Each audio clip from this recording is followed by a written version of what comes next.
So, just by using that as an example here,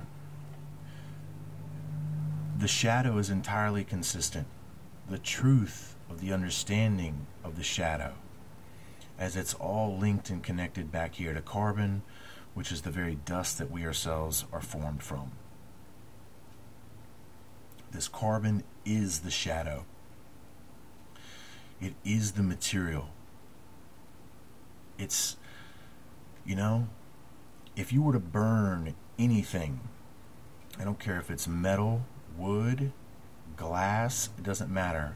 If you reduce it, if you burn it down to nothingness, what's left is carbon, ash.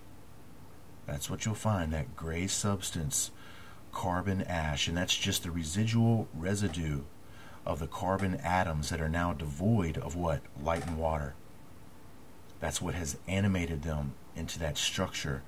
That's the, in a sense, program that pulls those carbon material blocks together into that form of life that we recognize it, whether it be a tree, a person, a flower, or even inanimate objects. But once you reduce it with fire, once you burn it, you have removed. The fire is the light that's leaving it, that's leaving that vessel, that carbon structure. And then the water itself is that which is animated, made it living, just like the Genesis account. In a sense, it's spirit energy, that living water, which has given it life. So once you take away that, the only thing that's left is what? Once again, dust, from ashes to ashes and dust to dust. You're created from dust. You are going to return to dust in your material form creation entirely, unless you accept that which lives, and that's going to be the spirit. The spirit, once it has been divested of its material occupation, will go on to live into eternity as promised by Jesus Christ. But if you yourself don't believe in that living water word, that saving spirit, then you yourself cannot exist beyond the material form creation. So that is what being in the valley of the shadow of death really is that you are in the actual shadow of death until you accept this eternal promise of eternity by the Spirit, the truth, the fullness of it, Jesus Christ. And we can see it displayed to us in every way possible. And it's that way by design. It's to ensure that no matter who you are, where you are, that if you are seeking earnestly the truth, you will find it. Absolutely, because it is in everything. But, of course, they seek to hide it. And if you were only trusting in the material, now you're trusting in the shadow. You don't see well in the shadow. And, of course, the shadow now becomes the veil over our eyes.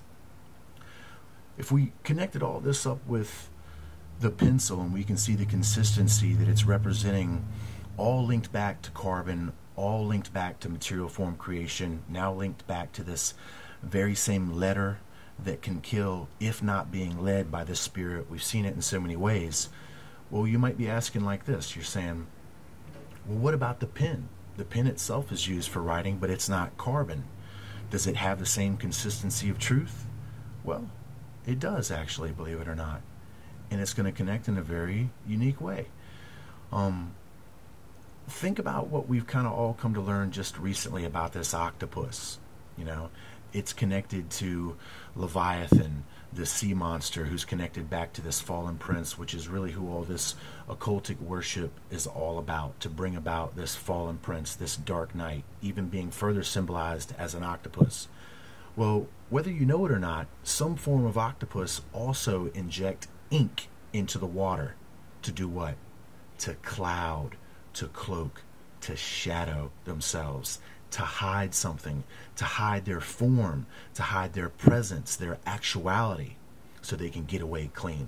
Well, that's exactly what we see here taking place in the Bible, is that not only the carbon of the lead of the pencil, but the ink itself now is symbolized by the very fallen prince who has used it to shadow or cloak his presence as he is within that book, his proclamations, his presence. I'll be back.